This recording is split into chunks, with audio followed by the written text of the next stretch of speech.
Berlatar waktu di pertengahan abad ke-15, pada masa kekuasaan Sultan Murad II di Kesultanan Ottoman.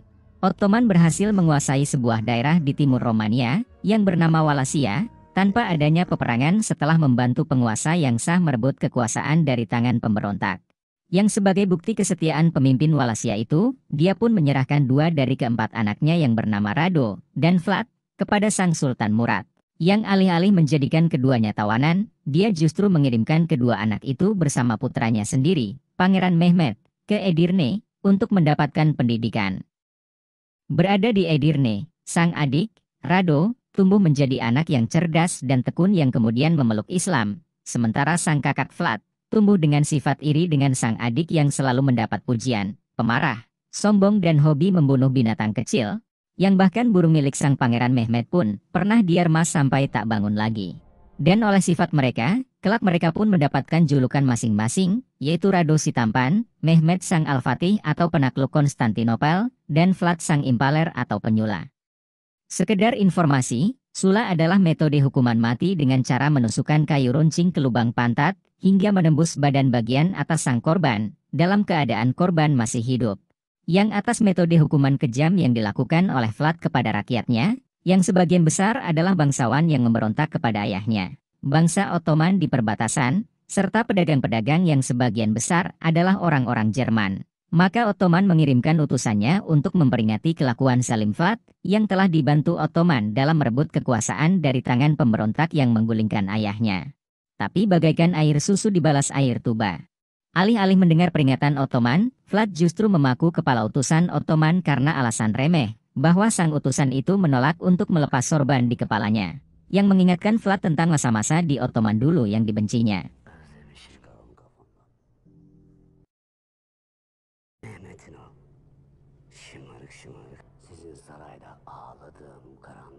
Önce canım çıkar, sonra sarı.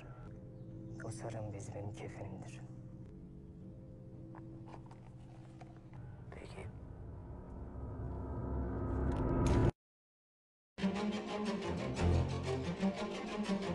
Çok sevdiğin sarığından bir daha hiç ayrılmayacaksın. Sen de şer tükenmezsin.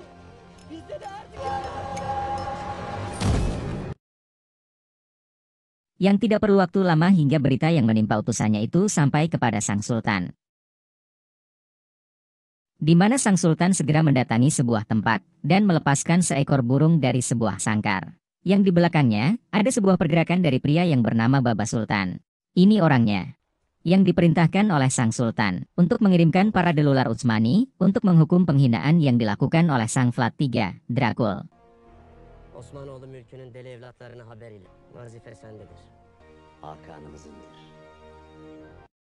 Maka dipanggillah para delular Utsmani itu, yang merupakan unit pasukan khusus kavaleri ringan terbaik milik Utsmani, yang kesemua anggotanya berpakaian barbar, garang, memiliki kemampuan survival, dan sepenuhnya mengabdikan diri pada medan perang, karena itulah satu tujuan hidup mereka, yaitu menang di pertempuran, atau gugur dan mendapatkan kematian syahid. Dan karena penampilan mereka garang, jangan nilai sampul dari bukunya. Mari saya kenalkan satu persatu anggota mereka. Yang pertama ini adalah Gokurt, orang yang berpakaian nyentrik dan greget. Gimana gak greget coba? Sholat saja dia di atas gunung berbatu, nan curam. Apalagi pakaiannya. Dengan aksesoris sayap di punggungnya, tentu saja dia akan selalu diincar apabila bertarung di medan perang. Kemudian ada Asgard.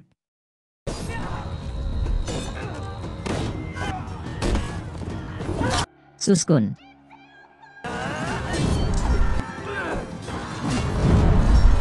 Konggar.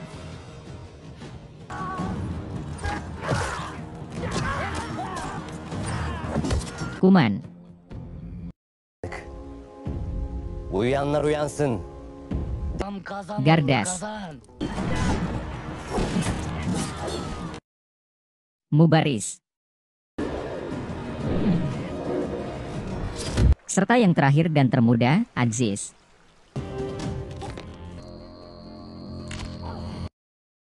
Di mana mereka berdelapan pun datang menghadap Baba Sultan, dan diberitahu misi mereka, untuk menghentikan kesaliman yang dilakukan oleh sang Dracula. Zalim haddini aşmış. Artık sabır taşmıştır. Ferman da sendedir. Emir de. Zulmün cezasını tez verin.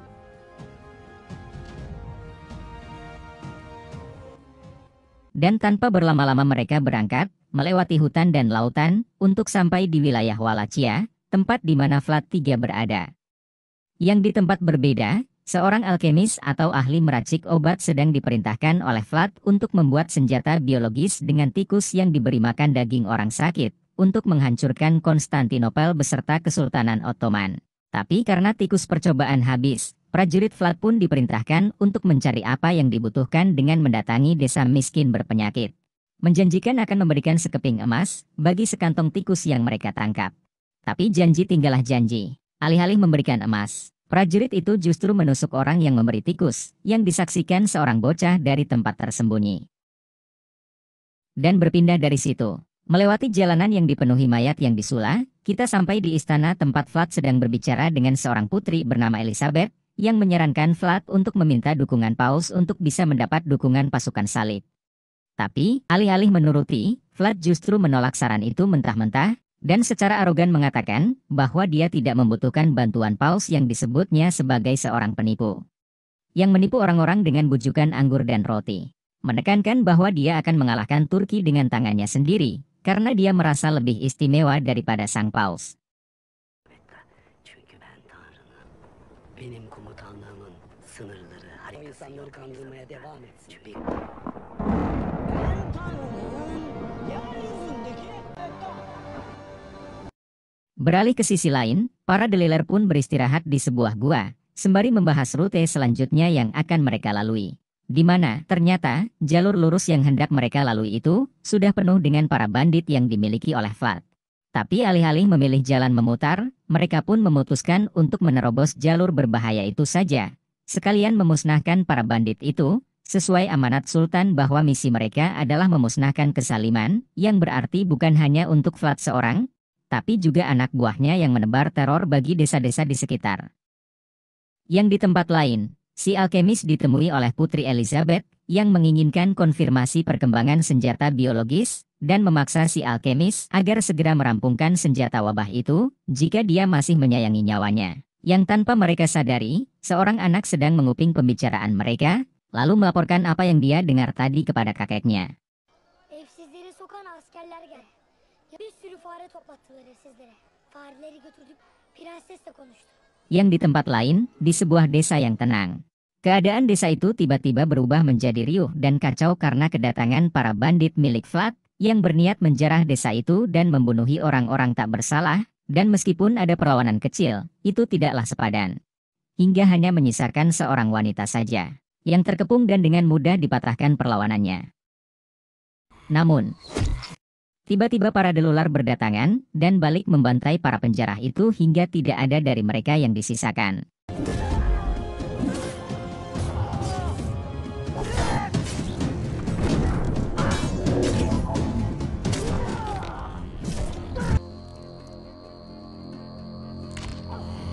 Di mana Suskun pun diperintahkan untuk mencari apabila ada penduduk yang selamat. Sementara Mubaris mencoba menenangkan gadis yang bernama Alaka, yang baru kehilangan ayah angkatnya.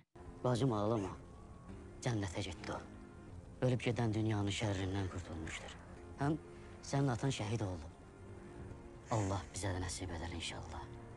Sementara di sisi lain, Suskun menemukan bayi yang ibunya telah meninggal, dan teringat peristiwa masa lalunya. Ketika dia menyaksikan ibunya yang sekarat dibunuh oleh seorang pria yang mendengar teriakan minta tolongnya, yang semenjak saat itu, dia menjadi trauma, dan tidak bisa berbicara lagi. Kembali ke kenyataan, Suskun pun membawa bayi itu ke hadapan teman-temannya, yang tanpa mereka sadari, seseorang tengah mengintai mereka. Wow cantik, maaf. Yang di tempat lain, si embah dari bocah tadi pun menemui seorang pendeta bernama Vikaris, dan memberikan secari kertas, yang mampu membuat pendeta Vikaris tertegun, setelah membacanya. Dan berpindah ke tempat para deliler, singkat cerita mereka pun melanjutkan perjalanan dengan membawa Alaka, dan sang bayi. Di mana mereka pun berhenti untuk meminta susu dari pengembala kambing. Di mana Alaka dan Asgard saling berbincang, dan Alaka pun menjelaskan bahwa dia tidak mempunyai tempat tujuan setelah ayah angkatnya itu telah tiada, dan menyadari apabila Asgard sadar akan kalung salib miliknya. Tapi segera ditenangkan Asgard bahwa dia menghormati kepercayaan Alaka. Leküm deniküm veliyedin. Benim dinim bana, senin dinin sana. Menyarankan Alaka agar pergi ke Kesultanan Ottoman saja, karena di Ottoman toleransi untuk setiap pemeluk agama dijamin oleh sang sultan, sehingga Alaka sendiri tidak perlu menyembunyikan kepercayaannya. Di mana percakapan mereka terhenti karena Alaka segera pergi menemui Suskun yang salah meminumkan sang bayi, dan menggantikannya untuk memberi minum susu sang bayi. Dan di tempat lain lagi, ternyata ada satu orang penjara yang selamat setelah berhasil kabur dari para Deliler, namun seolah masuk ke kandang singa setelah lepas dari kandang buaya, dirinya justru mendapat kemarahan Vlad dan dihantamkan ke meja berkali-kali setelah melaporkan bahwa pasukan penjarahnya telah dihabisi oleh orang-orang misterius. Onları bul bana. Kembali ke para Delular, mereka pun sampai di perkemahan para Yahudi yang sedang mengadakan pesta pernikahan, di mana mereka pun disambut dan diterima oleh orang-orang Yahudi itu, tanpa banyak pertanyaan. Yiyecek, içecek. Ne isterseniz buyurun. Siz de havalara bakmayın bre. Yang ternyata orang-orang Yahudi itu adalah pelarian dari korban persekusi, termasuk persekusi yang dilakukan oleh Vlad, di mana saat mereka diburu oleh orang-orang rasis. Hanya orang-orang Turki lah satu-satunya yang mau menolong mereka, sementara teman-teman mereka menutup pintu untuk mereka, sehingga mereka merasa memiliki hutang budi terhadap orang-orang Turki. Dan mungkin karena itulah mereka mau menerima para Delular dengan tangan terbuka. Di mana ada satu orang dari anggota perkemahan itu yang mendatangi para Delular, dan berniat memberikan makanan. Tapi karena dia tidak terlihat seperti orang Yahudi dan mencurigakan, maka Mubaris menyuruh untuk Aziz untuk tidak menerimanya. Yang di tempat lain, di Gua Alkemis, sang alkemis tengah sibuk mengambil daging orang yang tengah sakit, dalam keadaan orang itu masih hidup, untuk diberikan kepada tikus yang akan menjadi inang wabah, yang tanpa ia sadari, pendeta Vikaris diam-diam tengah mengintai dirinya. Di mana pagi harinya, Asgard menjelaskan bahwa sekarang adalah waktunya mereka berpisah, karena jalan hidup para Delular tidaklah cocok untuk wanita dan anak-anak, walau meskipun sebenarnya keduanya mempunyai rasa ketertarikan satu sama lain, tapi Asgard berusaha memendam perasaan itu karena teringat kewajibannya, dan meminta agar Alaka menjaga sang bayi. Di mana Alaka pun mengerti dan menyanggupinya. Hayatımı ona adayacağım. Tapi itu berbeda dengan Suskun, yang malah menolak untuk menyerahkan sang bayi, dan harus dipaksa Gokurt berulang kali sebelum benar-benar mengikhlaskan untuk melepas bayi itu. Yang Gokurt sendiri kemudian menghampiri seorang anak yatim piatu keturunan Turki, yang orang tuanya dibunuh oleh prajurit Vlad. Allah babanın yanına gittiğim zaman bunların yaptığı bütün zalimlikleri anlatacağım.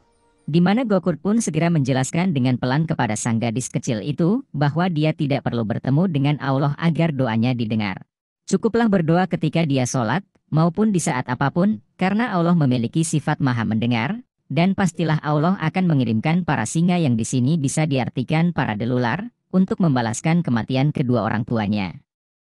Yang di tempat lain, di Istana Vlad, seorang duta besar Paus datang, membawakan hadiah sebuah mahkota perak kepada Vlad. Yang dengan tidak sopan, diambil Vlad dengan kakinya.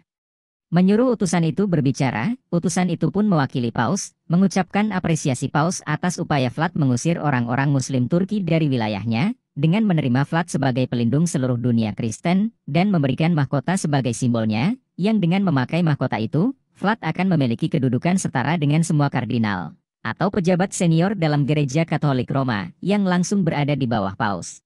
Tapi, bukannya menyambut baik keinginan sang Paus seperti Putri Elizabeth, Vlad justru tertawa mengejek, bahkan mengancam sang Paus, dengan mengatakan bahwa setelah Vlad berhasil mengalahkan Ottoman, sang Paus harus mengakui Vlad sebagai anak Tuhan, apabila masih sayang akan posisinya. Geçirmemi istemiyorsa benim Tanrı'nın oğlu olduğumu Kemudian mengembalikan mahkota itu, dan menyuruh sang utusan mencium tangannya, sebagai bukti ketundukan. Kembali ke para Delular, mereka pun beristirahat di bawah pepohonan, di mana Asgard mencoba menenangkan Suskun yang menjadi sad boy, sehabis meninggalkan sang bayi, yang kemudian justru diajak oleh Konggar sambil tertawa, menyulut kemarahan Asgard, namun segera dihentikan oleh Gokurt yang mengingatkan tentang persaudaraan mereka. Çek pusatını, çal kongarım. Lakin bilirsin ki pusatı kongara değil, kendini çalmış olacaksın. Di mana di sisi lain, tidak kuat menahan kantuk, Kuman tertidur. Namun seolah terhubung, tiba-tiba Baba Sultan datang ke dalam mimpi Kuman, mengingatkan Kuman bahwa tujuan Kuman adalah memandu mereka, menyuruhnya agar bangun. Uyuyanlar uyansın. Yang di satu sisi, dengan terbangunnya Kuman itu adalah pertanda bahwa di sekitar mereka ada musuh, membuat Gokurt segera memerintahkan mereka bersiaga, dan benar saja, musuh-musuh pun bermunculan, dan berhasil memanah Konggar, yang melindungi titik buta Asgard. Namun segera dihabisi oleh para delular lain. Di mana ternyata, para penyerang itu adalah anggota bandit milik Vlad. Menghampiri Konggar, Asgard menyesali pertengkaran mereka tadi, dan menolak untuk meninggalkan Konggar, namun kemudian dimarahi Gokurt yang mengingatkan tujuan mereka. Membuat Asgard pun ikhlas Konggar untuk dibawa oleh Kuman, menjalankan sebuah ritual, dengan mengubur seluruh badan Konggar di pasir, di mana, seolah beresonansi dengan Baba Sultan dan seluruh delular lain. Diiringi lolongan serigala, Konggar pun bangun dari pasir yang menguburnya.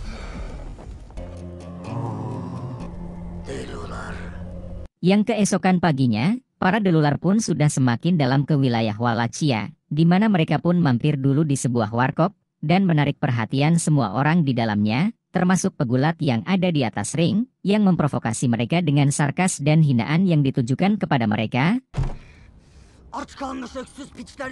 membuat Suskun terpancing dan naik ke atas ring. Di mana dengan mudah Suskun dapat menghindari setiap serangan dari pegulat itu, bahkan mendaratkan beberapa serangan, sebelum akhirnya mematahkan kaki sang pegulat itu, dan memukulinya kembali, sampai sang pegulat itu tak berdaya lagi, sebelum kembali ke bangkunya untuk melanjutkan makannya.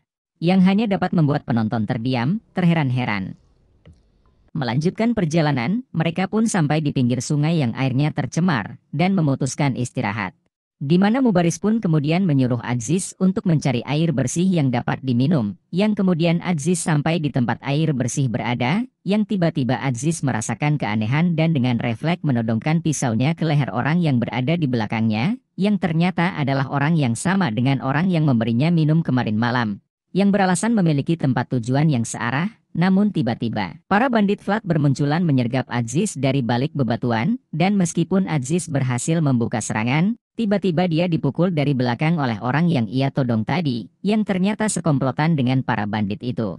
Menyadari Aziz pergi terlalu lama, Mubaris bergegas pergi menyusul, dan hanya menemukan senjata Aziz, serta jasad orang yang dikalahkannya. Di mana ia pun menyalahkan dirinya sendiri yang tadi menyuruh Aziz pergi seorang diri, untuk mencari sumber air. Namun segera ditenangkan Gokurt, menyampaikan bahwa Aziz masih hidup, dan masih ada kemungkinan mereka dapat menyelamatkannya. Di mana singkat cerita mereka pun segera pergi melewati sebuah pasar, yang cukup menarik perhatian orang-orang, dan kemudian masuk ke dalam gereja, dan menemui pendeta Vikaris, yang ternyata adalah teman mereka. Ya, dia adalah salah satu anggota delular yang sedang melakukan tugas penyamaran, dan nama sebenarnya adalah Junaedi. Karali maksudnya. Di mana tiba-tiba pintu terbuka, namun ternyata itu hanya si bocah yang bernama Eren, yang menatap para delular dengan tatapan tidak percaya bahwa yang dihadapannya adalah benar-benar para delular, sosok yang begitu ia kagumi. Walaupun dirinya seringkali ditertawai teman-temannya, karena mempercayai cerita kehebatan para delular yang keberadaannya hanyalah dianggap mitos semata. Di mana, merasa berbicara di gereja itu tidak aman, Karali pun mengajak mereka berpindah ke tempat yang lebih aman.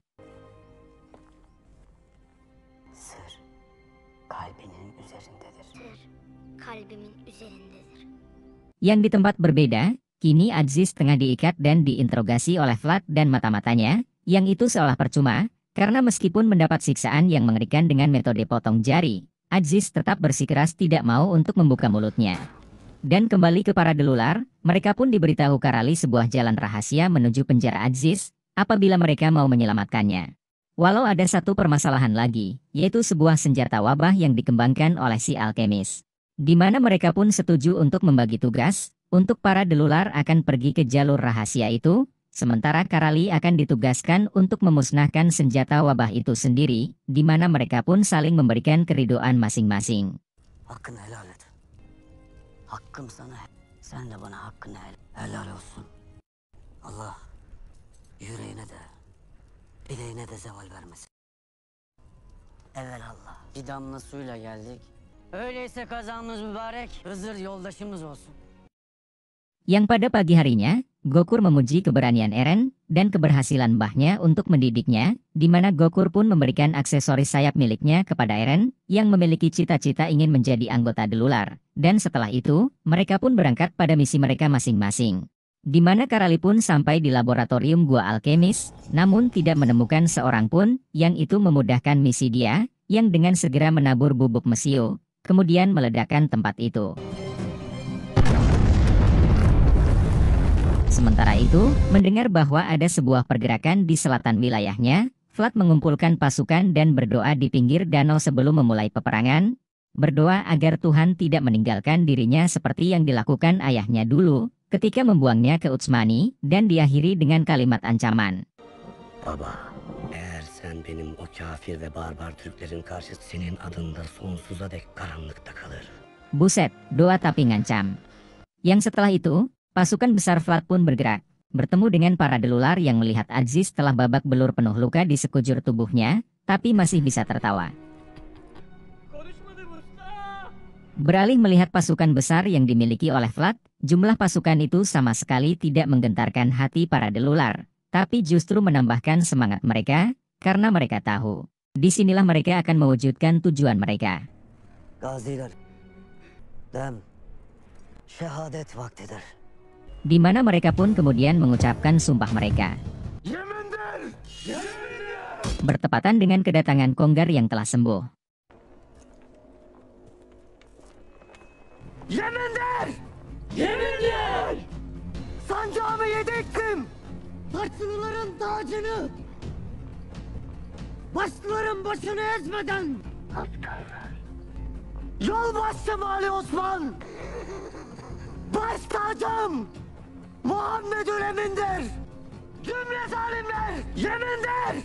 Yeminler! Yang kemudian dibalas oleh Vlad dengan mengeksekusi Aziz di depan mata mereka. Yang tentu membuat para Delular murka dan memulai serangan. Di mana ternyata Vlad telah menyiapkan jebakan berpeledak untuk menghancurkan mereka.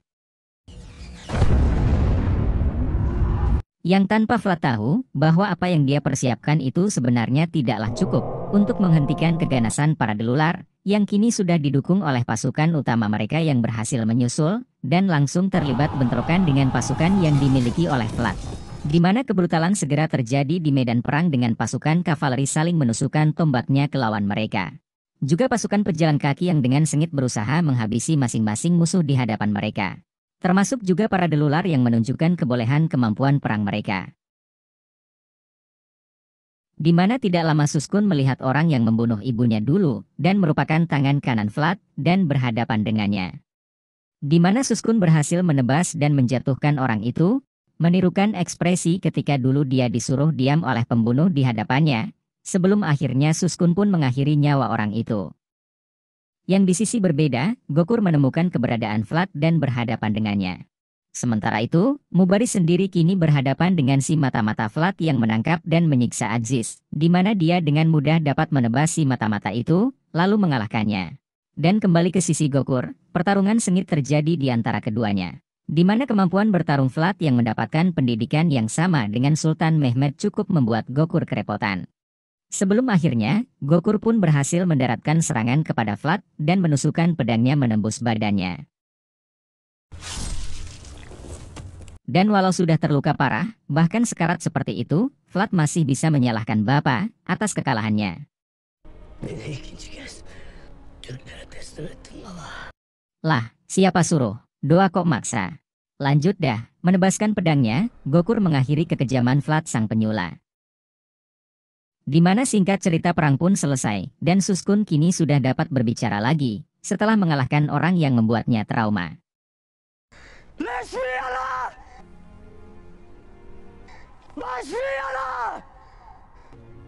Di mana setelah itu, mereka menghampiri tubuh Aziz, di mana Mubaris pun menggantikan nama Aziz dengan Hamzah, sesuai dengan nama paman Nabi Muhammad, yang juga gugur dalam perang, dan menjadi penghulunya para syuhada. Bundan gayrisi anladım. Atsız değil, Hamza'dır.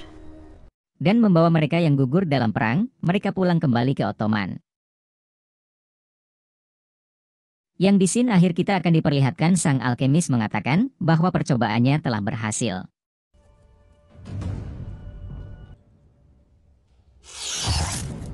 Selesai.